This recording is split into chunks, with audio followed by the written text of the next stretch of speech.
سامعین کرام، آپ سن رہی ہیں ایک دلچسپ اردو جاسوسی کہانی جس کا نام ہے سنائپر۔ اس کہانی کے مصنف ہیں ریاض عاقب کوہلر۔ یہ اس سلسلے کی آخری اور قسط نمبر 47 ہے۔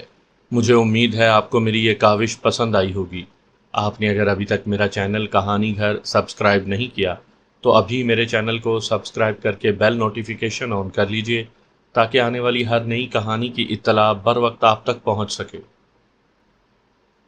محترم، وشلام گاؤں کے لوگوں نے آپ کے لیے جان کی قربانی بھی دی ہوئی ہے۔ کیا اتنی جلدی بھول گیا آپ کو کہ آپ کے لیے ہمارے گاؤں نے غلام خیل جیسے بڑے قبیلے سے ٹکر لی تھی؟ وہ اتنا غصے میں تھا کہ اس نے احسان جتلانے میں بھی شرم محسوس نہیں کیا تھا۔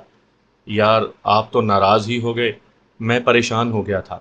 ہاں، میں ناراض ہوں اور معافی چاہتا ہوں کہ آپ کو اپنا سمجھ کر یہاں آ گیا تھا۔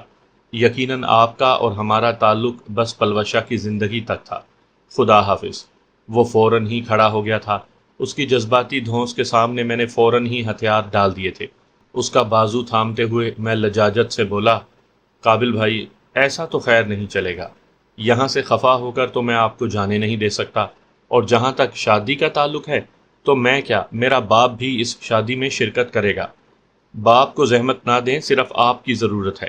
خوشحال بھائی کی بھی یہی تمنا تھی۔ نشانے بازی کا بھی مقابلہ رکھا ہے، شاید آپ حصہ لینا چاہیں۔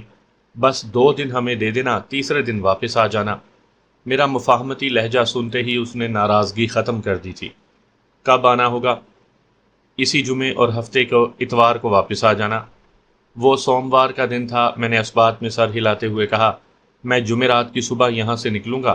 قابل خان نے مسکراتے ہوئے کہا، شکریہ تو خیر میں نہیں کہوں گا کہ کوئی احسان نہیں کر رہے ہو، ہمارا آپ پر پورا پورا حق ہے۔ صحیح کہا، میں بھی مسکرا دیا تھا۔ وہ رات میرے پاس گزار کر قابل خان اگلی صبح واپس لوٹ گیا تھا۔ جانے سے ایک دن پہلے میں نے رومانہ کو بھی تیار ہونے کا کہہ دیا تھا، مگر ابو جان، پھپھو اور امی جان نے صاف انکار کر دیا۔ وہ رومانہ کو کسی صورت وزیرستان جانے کی اجازت دینے پر تیار نہیں تھے۔ میں نے بھی انہیں پریشان کرنا مناسب نہیں سمجھا تھا۔ بدھ کے دن میں سپہر کو گھر سے نکلا۔ راولپنڈی جا کر میں نے دلہا دلہن کے لیے تھوڑی سی خریداری کی اور وہاں سے رات کو ڈیرہ اسماعیل خان کی گاڑی پکڑ کر صبح دم ڈیرہ اسماعیل خان پہنچ گیا۔ ڈیرہ اسماعیل خان میں صرف ناشتہ کرنے رکا اور پھر وانا کی گاڑی میں بیٹھ گیا۔ وانا سے وشلام کی ویگن بھی آسانی سے مل گئی تھی۔ میں جمعرات کی شام کو وشلام پہنچ گیا تھا۔ خوشحال خان اور قابل خان مجھے دیکھ کر خوشی سے کھل اٹھے تھے۔ شادی کا ہنگامہ زوروں پر تھا۔ نہ چاہتے ہوئے بھی مجھے اسی بیٹھک میں قیام کرنا پڑ گیا تھا جہاں کبھی میں پلوشے کے ساتھ اپنی زندگی کے خوبصورت ترین دن گزار چکا تھا۔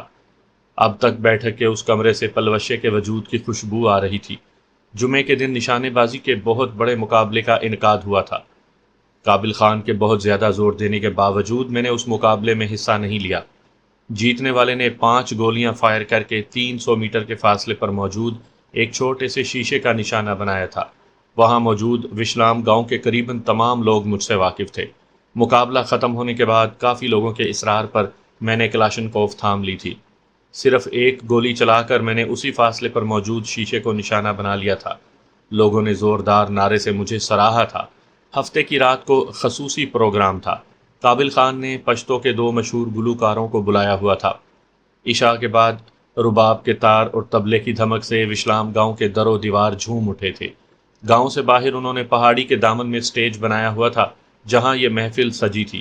نہ جانے کیوں پشتو ساز اور دھن سنتے ہی میری آنکھوں کے سامنے پلوشہ کا خوبصورت وجود تھرکتا ہوا نظر آنے لگا۔ راجو، میں اپنی شادی میں ناچوں گی، اس کی مدھر آواز میرے کانوں میں گونجی اور میری آنکھیں نم ہونے لگیں۔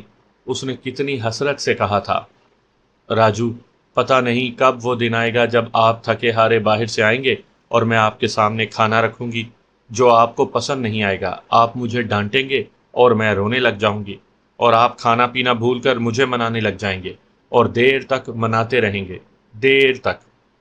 ہاں، دیر تک مناتا رہوں گا، دیر تک۔ بس ایک بار واپس لوٹ آؤ۔ میرے دل میں ایسی حسرت اٹھی جس کا پورا ہونا یقیناً ناممکن تھا، مگر اس کے ساتھ ہی یہ بھی حقیقت ہے کہ اللہ پاک کے لیے کوئی چیز ناممکن نہیں۔ معجزے صرف انبیاء پاک کے ساتھ مخصوص ہوتے ہیں راجے میاں۔ میں نے خود کو جھڑکا اور اپنی توجہ گانے والے کی طرف متوجہ کر لی، جو اپنی خوبصورت آواز میں ایک پشتو گانا گا رہا تھا جس کے معنی تھے، محبوب نے اپنے کالے بالوں کے لیے مجھ سے پھول مانگے ہیں، اے بہار کبھی تو ہمارے گاؤں میں بھی چکر لگا لو۔ گا رہا تھا، میری پلوشا کے بال بھی تو اب بڑے ہو گئے ہوتے، کیا وہ بھی بالوں میں لگانے کے لیے پھول مانگنے کی ضد کیا کرتی تو کیا میں بھی یوں ہی موسم بہار کی منتیں کر رہا ہوتا؟ ایک دم میرے لیے وہاں بیٹھنا دوبر ہو گیا۔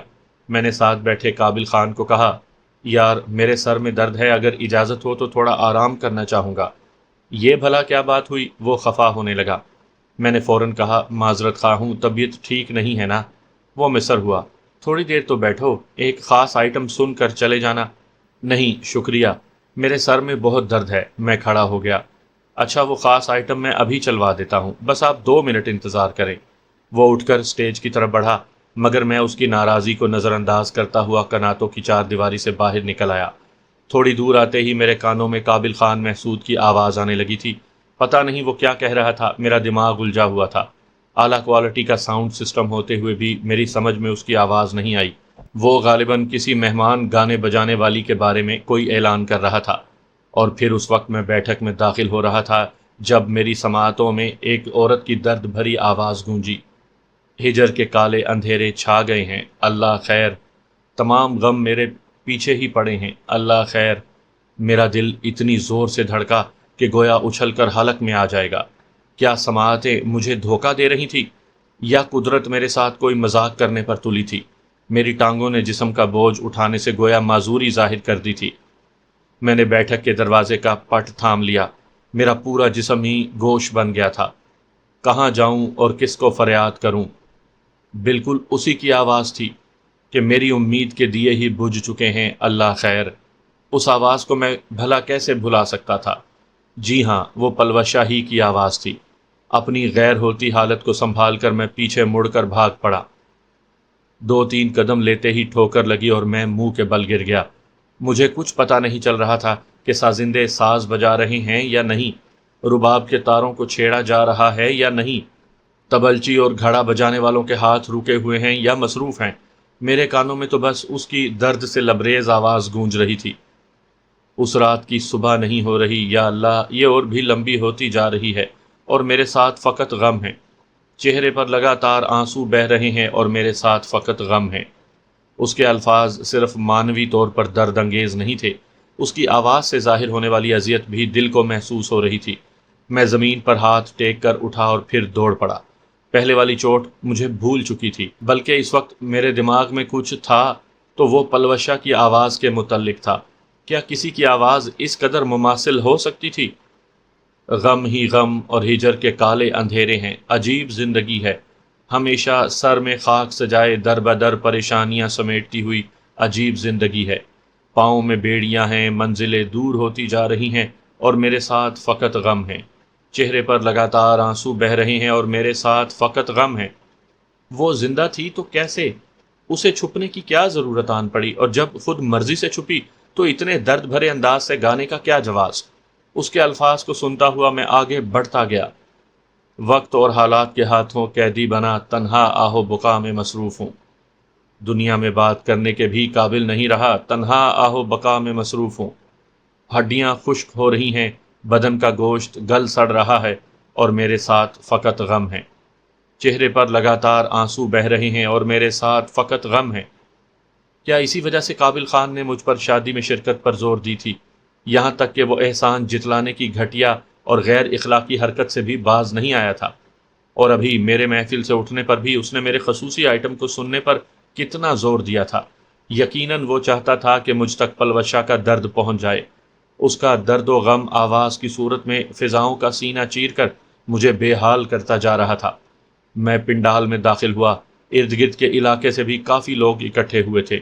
لوگوں کی بھیڑ کو چیرتے ہوئے میں آگے بڑھنے لگا، اس کی درد بھری آواز گونج رہی تھی، موت کے سفر پر رواں مسافر، ہر بندے کی باتوں کا نشانہ ہوں، تمام مجھ پہ ہنستے ہیں، میرے بہتے اشک جو بے قیمت ہیں اور فقط ہنسی کا باعث بنتے ہیں، خشک لبوں سے یاروں کو جدا ہوتے دیکھ رہا ہوں اور میرے ساتھ فقط غم ہے۔ چہرے پر لگاتار آنسو بہہ رہے ہیں اور میرے ساتھ فقط غم ہے۔ اس کی آواز بند ہو گئی تھی۔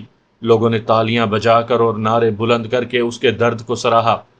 اس کی نوحہ خوانی اور بین سے لطف اندوز ہونے والے اس آواز کے پیچھے چھپی اذیت کو محسوس نہیں کر سکے تھے، یا اگر کی بھی تھی تو اسے کسی گلوکار کے کمال سے تشبیہ دی تھی۔ لوگوں کی بھیڑ کو چیرتا ہوا میں آگے نکلا۔ گلوکاروں کے بیٹھنے کے لیے زمین سے 4-5 فٹ بلند سٹیج بنایا گیا تھا۔ سٹیج کے سامنے دائیں بائیں چارپائیاں پڑی تھیں جن پر مختلف قبیلوں کے سردار، ملک وغیرہ براجمان تھے۔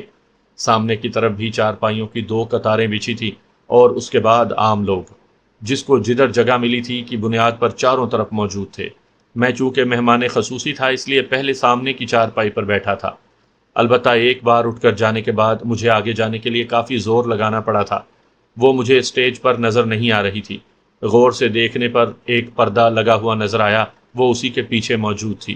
لوگ اس سے ایک اور گانے کی فرمائش کر رہے تھے اور میں تمام سے بے نیاز اسٹیج کی طرف بڑھتا گیا۔ چارپائیوں کی قطار سے گزر کر خالی جگہ پر پہنچتے ہی میں بھاگ کر اسٹیج تک جا پہنچا۔ اسٹیج پر موجود گلوکار اور سازندوں نے شاید مجھے گیت سنگیت کا ایسا شیدائی سمجھا تھا جو 2-3 بول سن کر گلوکاروں کی طرف بھاگ پڑتے ہیں۔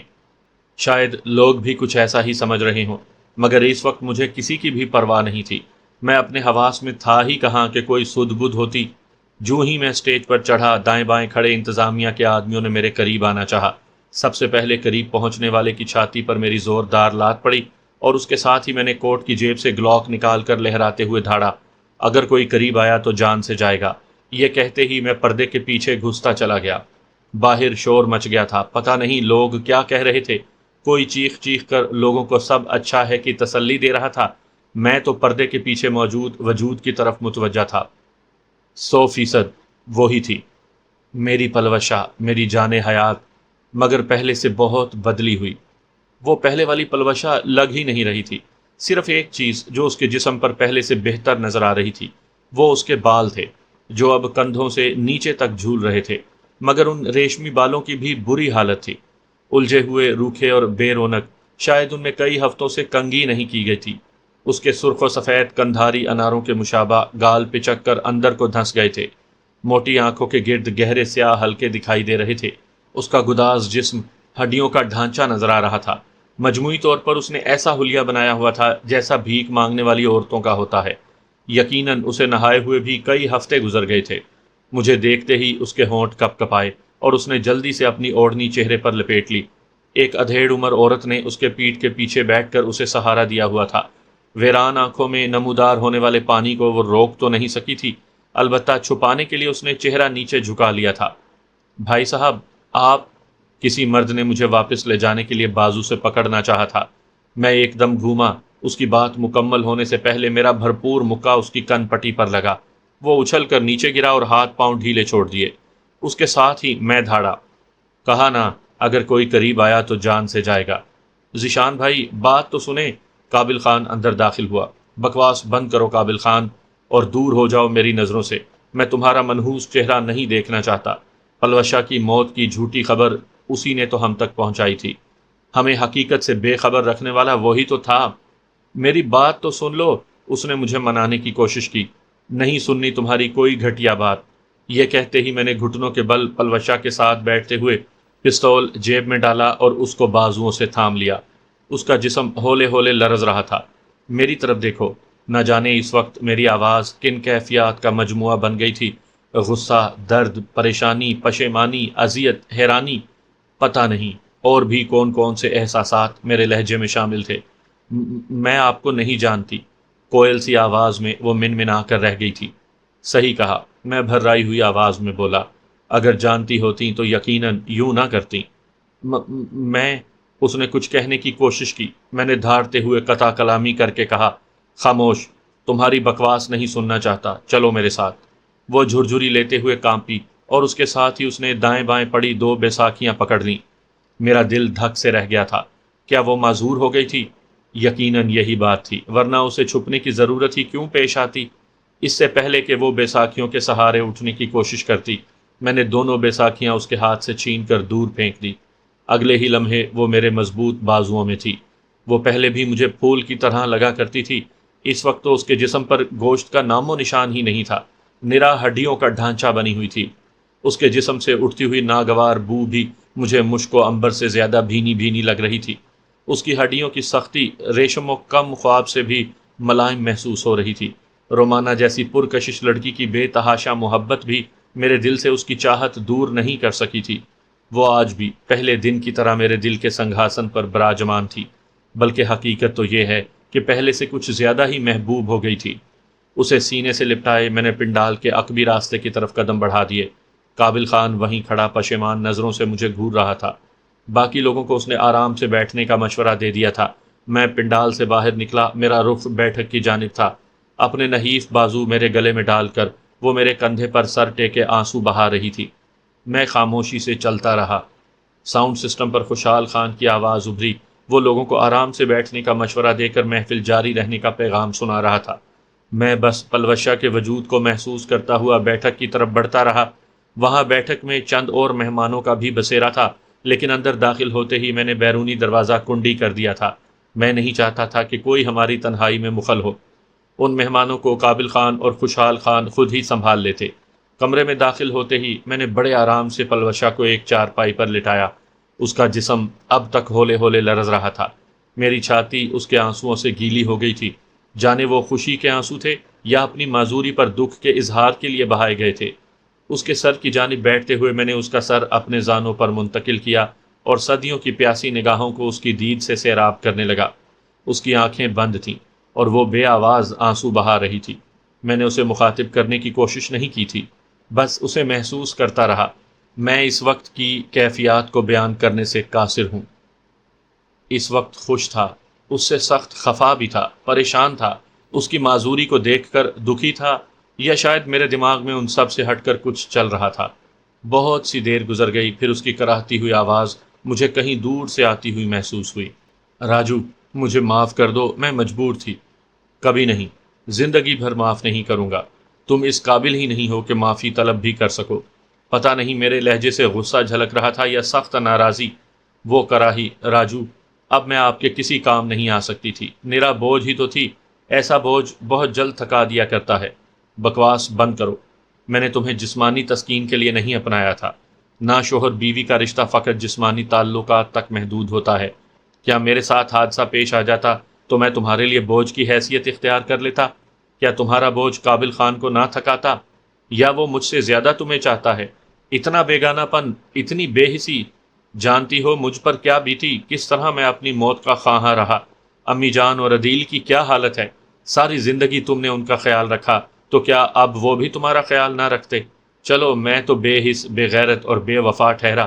مجھ پر تمہیں اعتبار نہیں تھا، اپنی ماں پر بھی اعتبار نہ کیا۔ اس مرتبہ کوئی جواب دیے بغیر وہ آنسو بہانے لگی۔ مجھ سے اس کے آنسو برداشت نہ ہوئے۔ اگلے ہی لمحے میں اس کی پلکوں پر جھک گیا۔ تم اپنے راجو کے پاس ہو گڑیا، رونا کس بات کا؟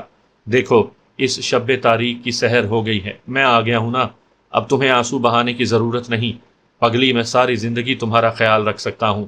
تمہارا بوجھ ہے ہی کتنا کہ مجھے اٹھانے میں تکلیف ہوگی۔ پھول کا وزن تو نہیں ہوتا، خوشبو کب کسی پر گراں گزرتی ہے۔ موسم بہار سے بھی بھلا آدمی تنگ پڑ سکتا ہے۔ آنکھیں بھی کبھی سرمے کے بوجھ سے تھکی ہیں۔ خوشیوں نے کبھی کسی کی زندگی اجیرن کی ہے۔ شب وصل کی طوالت بھی کسی کو محسوس ہو سکتی ہے۔ بتاؤ میری جان، بتاؤ، کیا تمہیں میری محبت میں شبہ تھا یا میرے خلوص میں کوئی کمی نظر آئی؟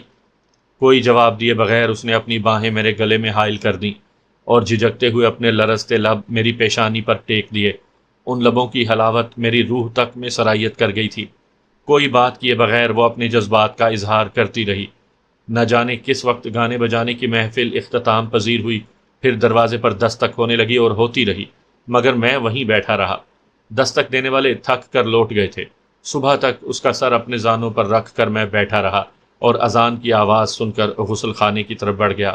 نماز کے بعد ایک بار پھر دستک کی آواز سنائی دی۔ میں نے آگے بڑھ کر دروازہ کھولا تو وہ قابل خان تھا۔ قابل خان، میں تم سے بات نہیں کرنا چاہتا۔ دروازے پر کھڑے کھڑے اس نے لجاجت سے کہا، ذیشان بھائی، میری صرف ایک بات سن لیں۔ اسے کوئی جواب دیے بغیر میں خاموشی سے زمین کی طرف دیکھنے لگا۔ میری خاموشی سے شے پا کر وہ گویا ہوا۔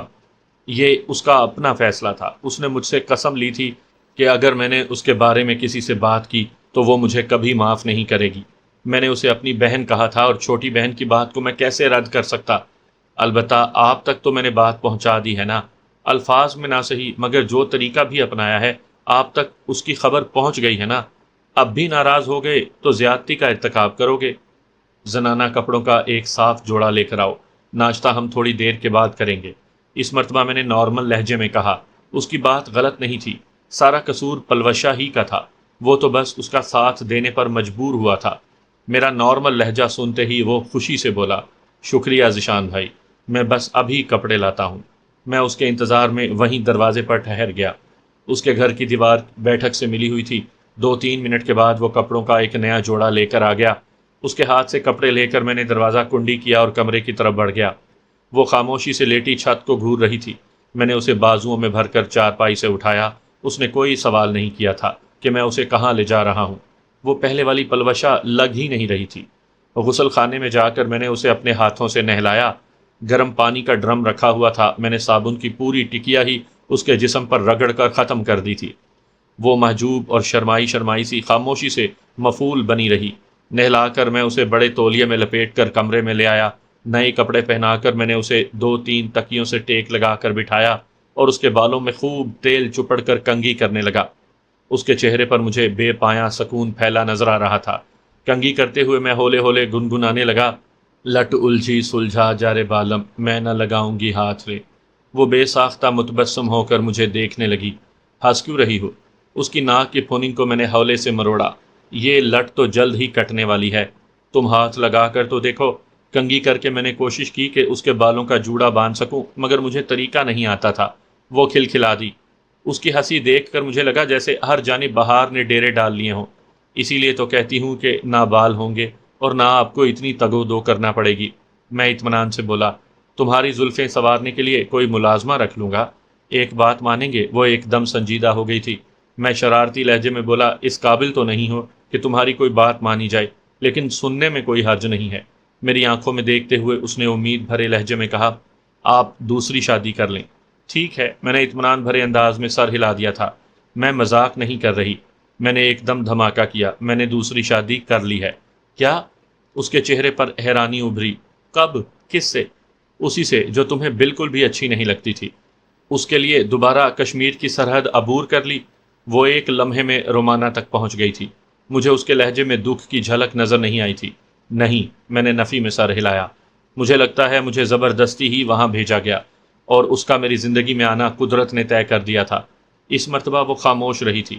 2-3 لمحے اس کے بولنے کا انتظار کرنے کے بعد میں اپنے آخری مشن کی تفصیلات اس کے سامنے بیان کرنے لگا۔ وہ خاموشی سے سنتی رہی۔ آخر میں کہہ رہا تھا، پلوشے، کیا تمہیں نہیں لگتا کہ مجھے اس تک زبردستی بھیجا گیا تھا؟ تمہاری موت کا ڈرامہ، جینیفر کا بار بار شادی کی آفر کرنے پر بھی میرا انکار کر دینا، یوں انڈیا کی جانب میرا پھسل کر گرنا اور پھر بغیر کسی ارادے کے وہاں پہنچنا، اور اب دیکھو جیسے ہی اس سے شادی ہوئی تم بھی مجھے واپس مل گئی ہو۔ کیا یہ تمام باتیں ظاہر نہیں کرتی کہ اس شادی میں میری مرضی سے زیادہ قدرت کی منشا شامل تھی؟ راجو، صفائیاں کیوں دے رہے ہو میری جان؟ مجھے بالکل بھی برا نہیں لگا۔ اس نے بے اختیار ہو کر میرا ہاتھ تھام لیا تھا۔ دروازے پر دستک ہوئی اور میں اس کے ہاتھ کو لبوں سے لگا کر دروازے کی طرف بڑھ گیا۔ قابل خان ناشتہ لیے کھڑا تھا۔ میں نے ایک طرف ہو کر اسے اندر آنے کا راستہ دیا۔ وہ خاموشی سے کمرے کی طرف بڑھ گیا۔ ناشتے کے برتن میز پر رکھ کر اس نے پلوشہ کے سر پر ہاتھ رکھا، جو قابل خان کو دیکھتے ہی سر پر دوپٹہ ٹھیک کرنے لگ گئی تھی۔ میری بہن کتنی پیاری لگ رہی ہے، قابل خان شفقت بھرے لہجے میں بولا تھا۔ وہ پھیکی مسکراہٹ سے بولی، بھیا آپ نے میرے ساتھ گہری چال چلی ہے۔ نہیں، کوئی چال بھی نہیں چلی، قابل خان صاف مکر گیا تھا۔ تم نے خود کہا تھا کہ ذیشان کا ذکر تمہارے سامنے نہ کروں اور نہ تمہارے بارے میں ذیشان کو کچھ بتاؤں۔ پوچھ لو، کیا اسے تمہارے بارے میں اطلاع دی ہے؟ مجھ پر بار بار زور کیوں دے رہے تھے کہ ان گلوکاروں کی موجودگی میں گانا سناؤں؟ یہاں تک کہ سکینہ کو بھی آپ نے مجھ پر دھونس جمانے کا کہا۔ سکینہ قابل خان کی بیٹی کا نام تھا، جو قریباً پلوشے کی ہم عمر ہی تھی۔ قابل خان نے صفائی دیتے ہوئے کہا، وہ تو تمہاری زبان سے یہ گیت سن کر مجھے بہت اچھا لگا تھا۔ میں نے کہا دوسرے لوگ بھی سن لیں کہ میری بہن کتنا اچھا گاتی ہے۔ اب مجھے کیا معلوم تھا کہ ذیشان بھائی آپ کی آواز کو پہچان لے گا۔ اچھا مذاق ہے۔ پلوشہ نے اس بات میں سر ہلایا، لیکن اس کی آواز سے خفگی کا اظہار نہیں ہو رہا تھا۔ تم پاگل ہو، یقین کرو اگر میں ایسا نہ کرتا تو شاید تم چند ماہ ہی مزید گزار پاتی، اس کے بعد سچ مچ سپو گمائے کے پہلو میں قبر کھودنا پڑ جاتی۔ یہ کہتے ہی اس نے ایک بار پھر اس کے سر پر ہاتھ رکھا اور یہ کہتے ہوئے باہر نکل گیا کہ ذیشان بھائی کھانے پینے کی طرف یہ بالکل ہی توجہ نہیں دیتی۔ فکر نہ کرو دوست، اطمینان بھرے انداز میں کہتے ہوئے میں نے برتن اٹھا کر چارپائی پر رکھے اور خود اس کے ساتھ لگ کر بیٹھ گیا۔ وہ خاموشی سے میرے ہاتھ سے ناشتہ کرنے لگی۔ امی جان کیسی ہیں؟ وہ ناشتے کے بعد پوچھنے لگی۔ بڑے افسوس کی بات کہ اب وہ تمہاری امی نہیں رہیں۔ کیا ہوا؟ میری بات کا اس نے کوئی دوسرا مطلب لیا تھا۔ میں اطمینان سے بولا، مطلب یہ کہ اب وہ میری امی بن گئی ہیں۔ اس نے منہ بنایا، تو ساس ماں کی جگہ ہی ہوتی ہیں؟ نہیں جی، سچ مچ والی امی جان بن گئی ہیں۔ انہوں نے ابو جان سے شادی کر لی ہے۔ میں نے دھماکہ کیا۔ مگر ایسا ہو سکتا ہے؟ اس کی حیرانی میں کئی گنا اضافہ ہو گیا تھا۔ بالکل ہو سکتا ہے، مولوی صاحب سے مشورے کے بعد ہی یہ بابرکت کام سر انجام پایا ہے۔ پلوشے کے چہرے پر خوشی کے آثار نمودار ہوئے۔ کتنی بڑی خوشخبری سنائی ہے راجو، میں نے حماقت کا ارتکاب کرتے ہوئے کہا۔ اگر تم ہوتی تو ضرور اس شادی میں رقص کرتی، ہے نا؟ اس کے ہونٹوں سے تیز سسکی برآمد ہوئی اور اس نے سر جھکا لیا تھا۔ اس کی آنکھوں سے نکلنے والے آنسوؤں نے مجھے بے چین کر دیا۔ میں تڑپ کر آگے بڑھا اور اگلے ہی لمحے وہ میری آغوش میں تھی۔ تم بالکل ٹھیک ہو جاؤ گی، بھروسہ رکھو میری جان، میں تمہارا علاج کرواؤں گا۔ تم ایک بار پھر اپنے پاؤں پر کھڑے ہو کر ویسی ہی بن جاؤ گی۔ یہ ممکن نہیں ہے راجو۔ ڈاکٹروں کی طرف سے صاف جواب سن کر ہی میں نے اتنا بڑا قدم اٹھایا تھا۔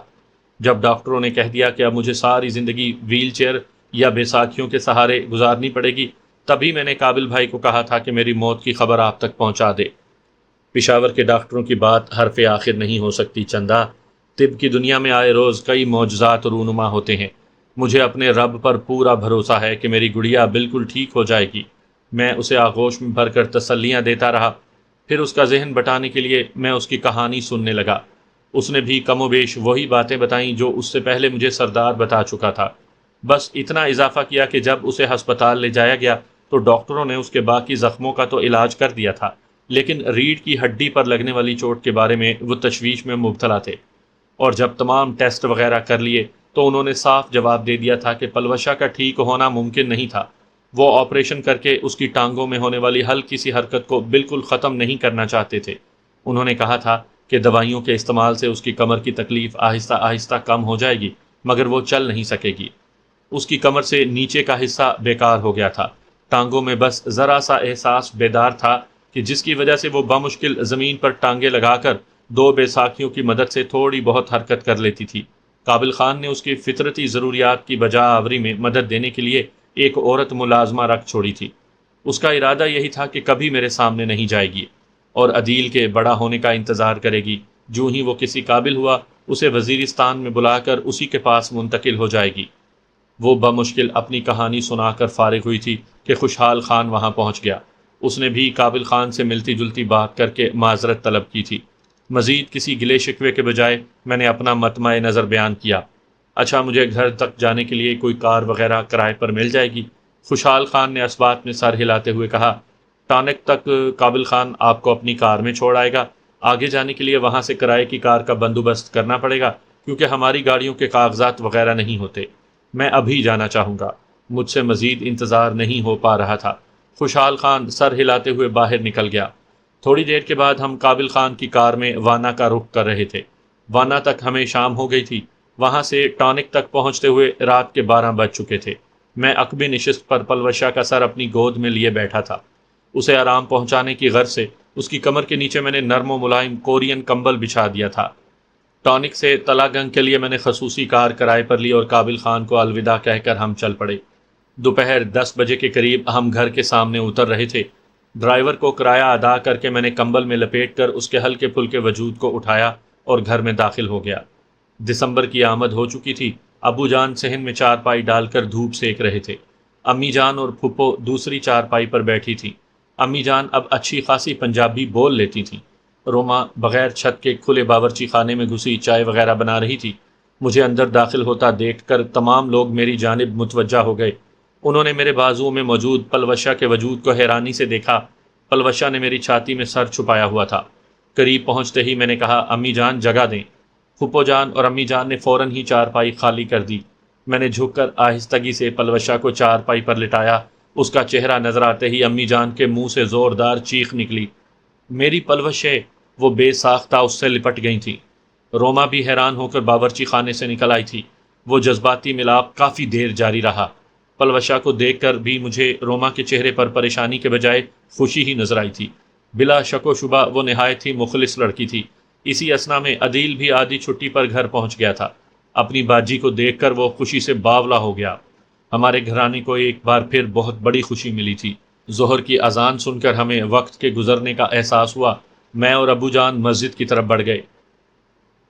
سپہر کو صحن میں سایہ اترتے ہی میں نے پلوشا کو گود میں اٹھایا اور اسی کمرے میں لے جا کر سلا دیا جو جانے کب سے اپنے مکین کے لیے چشم با رہا تھا۔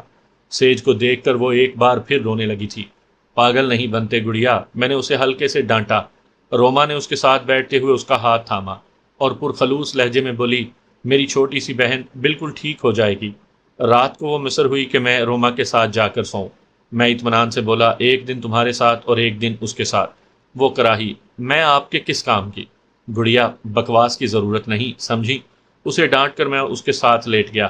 رات بھر میں اس سے باتیں کرتا رہا۔ صبح سویرے میں یونٹ جانے کے ارادے سے گھر سے نکل آیا تھا۔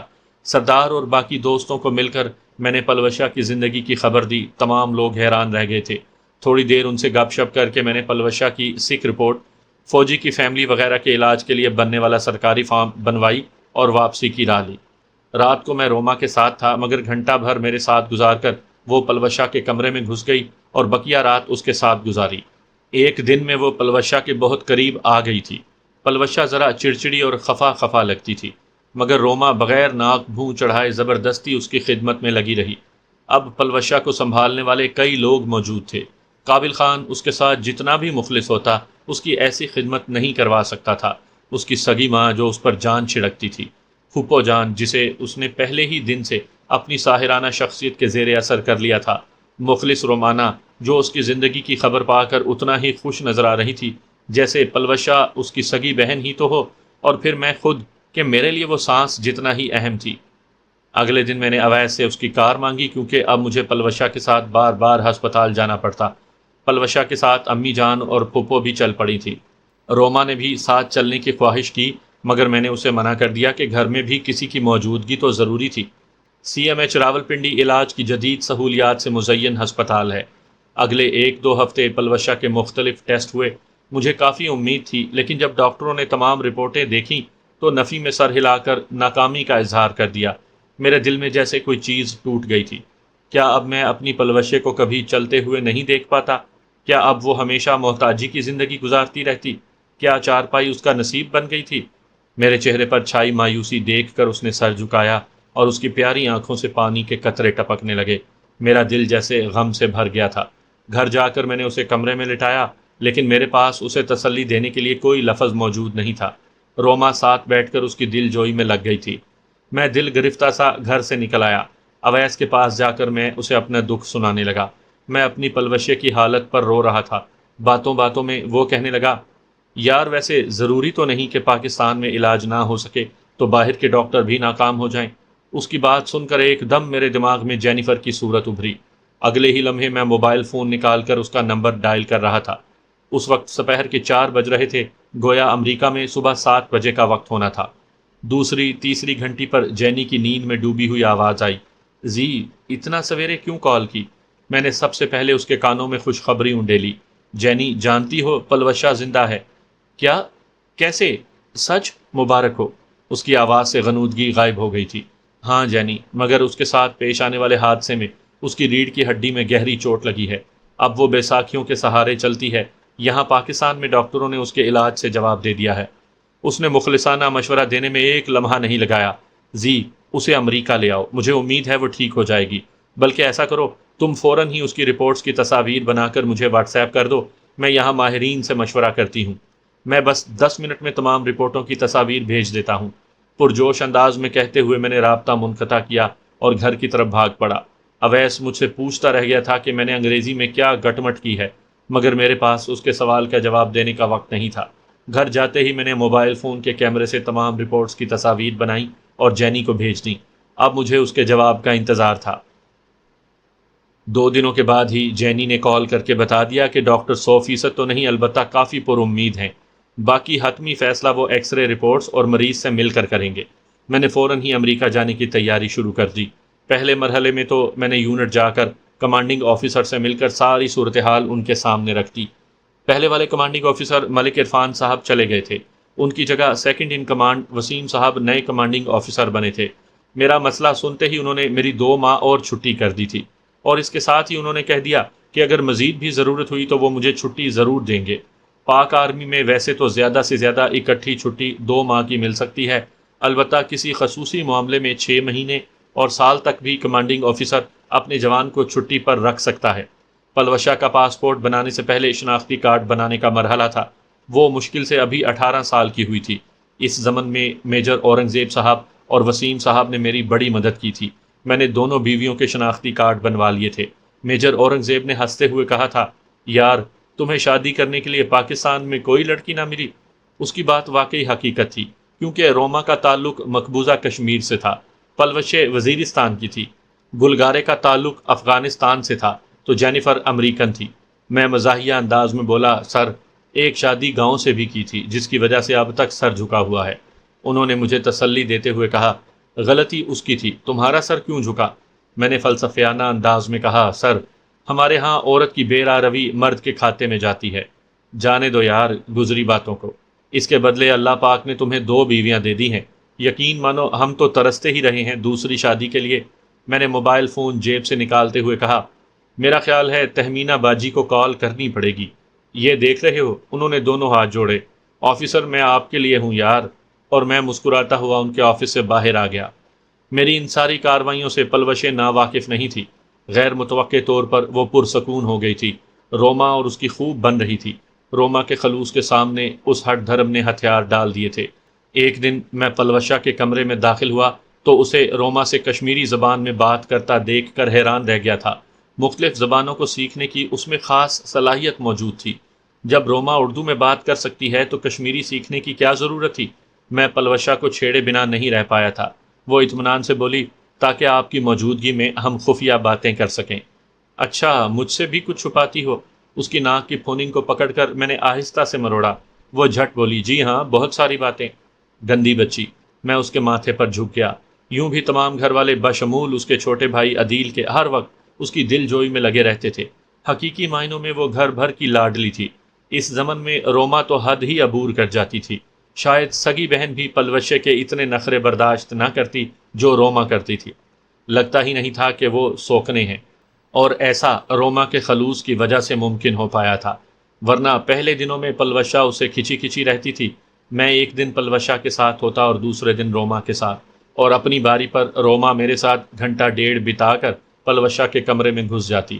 اس کے بعد رات بھر وہ گپے ہانکتی یا سگی بہنوں کی طرح اکٹھے سو جاتی تھی۔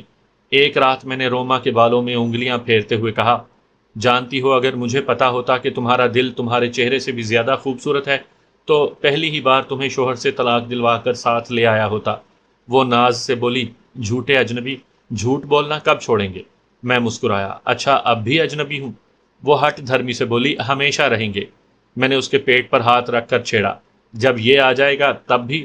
وہ مجھے چڑھاتے ہوئے بولی، ہاں بھول گیا ہے میں نے پہلی بار نام پوچھا تھا تو جناب نے کیا فرمایا تھا کہ آپ مجھے اجنبی کہہ سکتی ہو؟ اب وہی اجنبی کہوں گی۔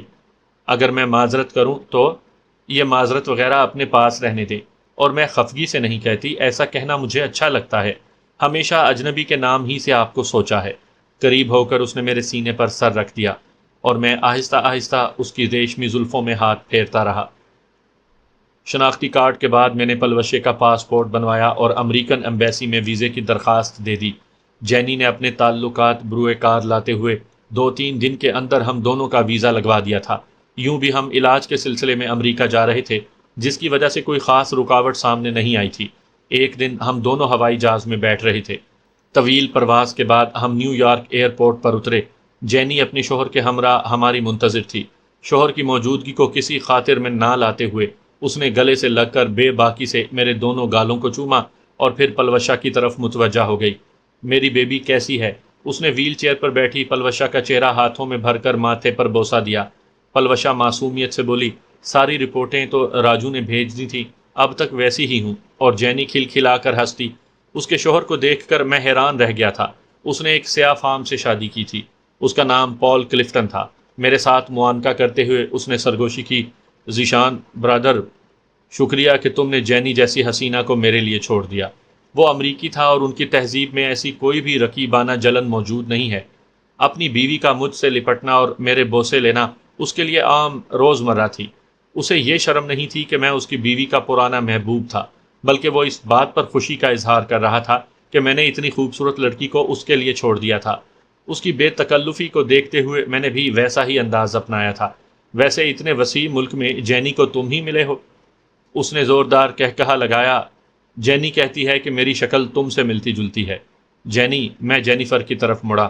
اگر اس کی مؤخر الذکر بات درست ہے تو یہ بات ہماری دوستی کو ہمیشہ کے لیے ختم کر سکتی ہے۔ پال نے ایک اور کہا لگایا۔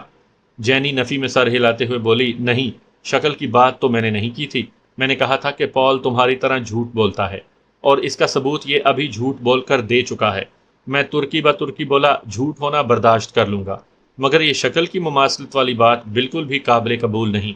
وہاں سے ہم ان کی رہائش گاہ میں پہنچے۔ ہماری آمد کا سنتے ہی جینی نے اپنے فریج وغیرہ میں چکن، گائیں اور بکرے وغیرہ کا گوشت بھروا لیا تھا۔ پال واقعی اس سے بے پناہ محبت کرتا تھا۔ اگلی صبح سے ہماری ڈاکٹروں کے پاس آمد و رفت شروع ہو گئی۔ میرے استاد کرنل جیمز میتھیونی افغانستان کے محاذ سے انہی دنوں لوٹے تھے۔ جیمز صاحب اور جینیفر نے ہر قدم پر میری مدد کی تھی۔ ان کے تعلقات میرے بہت کام آئے تھے۔ اس معاملے میں پال بھی پیچھے نہیں رہا تھا۔ نیو یارک میں رہائش کا مسئلہ یوں بھی جینی کی وجہ سے حل ہو گیا تھا۔ جہاں میرے 10 روپے خرچ ہوتے، وہاں ان لوگوں کی وجہ سے 5 ہی سے کام نبٹ گیا تھا۔ پیسوں کی میرے پاس کمی نہیں تھی۔ $1,00,000 تو امریکنوں کے دیے ہوئے میرے اکاؤنٹ میں موجود تھے۔ پلوشہ کے علاج کے لیے تو میں اپنی تمام جائیداد بھی بیچ سکتا تھا، اپنی جان گروی رکھ کر بھی اس کا علاج کروا سکتا تھا۔ ابتدائی رپورٹس دیکھتے ہی ڈاکٹروں نے مجھے امید دلا دی تھی، اور امریکہ پہنچتے ہوئے ہمیں مہینہ ہونے والا تھا جب پلوشے کی کمر کا آپریشن ہوا۔ وہ آپریشن ڈاکٹروں کے ایک پینل نے کیا تھا۔ اس میں آرتھوپیڈک، نیرو سرجن، اسپائن وغیرہ کے ماہران موجود تھے۔ طب کے متعلق میں نہ تو اتنی ٹیکنیکل باتیں جانتا ہوں اور نہ ان کے درج کرنے سے کہانی پر کوئی اثر پڑے گا، بلکہ الٹا یہ باتیں سامعین کی اکثریت کو بور کر دیں گی۔ اس لیے میں علاج کی تفصیل سے پہلو تہی کروں گا۔ آپریشن کے متعلق میں نے گھر بات کر کے بھی بتا دیا تھا۔ تمام مصروف دعا ہو گئے تھے۔ نہ جانے کیوں مجھے روما کی دعاؤں پر سب سے زیادہ بھروسہ تھا۔ اسے میں نے خصوصی طور پر دعا مانگنے کی تاکید کی تھی۔ آپریشن کافی دیر جاری رہا تھا۔ اس دوران میں مسلسل ہی آپریشن تھیٹر کے سامنے ٹہلتا رہا۔ جینی اور پال بھی میرے ساتھ ہی موجود تھے۔ مجھے معلوم تھا کہ جینی نے واپس نہیں جانا تھا، اس وجہ سے اس کے بجائے میں نے پال کو کہا، میرا خیال ہے آپ کو گھر جا کر آرام کرنا چاہیے۔ اس نے مسکراتے ہوئے کہا، پاگل تو نہیں ہوں جو تمہیں جینی کے ساتھ اکیلا چھوڑ کر چلا جاؤں؟ وہ ماحول وغیرہ دیکھے بغیر ہی ہر وقت ایسے ہی مذاق کرتا رہتا تھا۔ کیا مجھ پر اعتبار نہیں ہے؟ وہ اطمینان بھرے لہجے میں بولا، ہے، مگر جینی پر نہیں ہے۔ جینی تپتے ہوئے بولی، اگر تم اگلے 1 منٹ میں غائب نہ ہوئے تو میں سچ مچ زی کے ساتھ کسی کمرے میں بند ہو جاؤں گی۔ پال فوراً ہی کان دباتے ہوئے وہاں سے بھاگ پڑا۔ جینی مسکراتے ہوئے زیر لب بولی،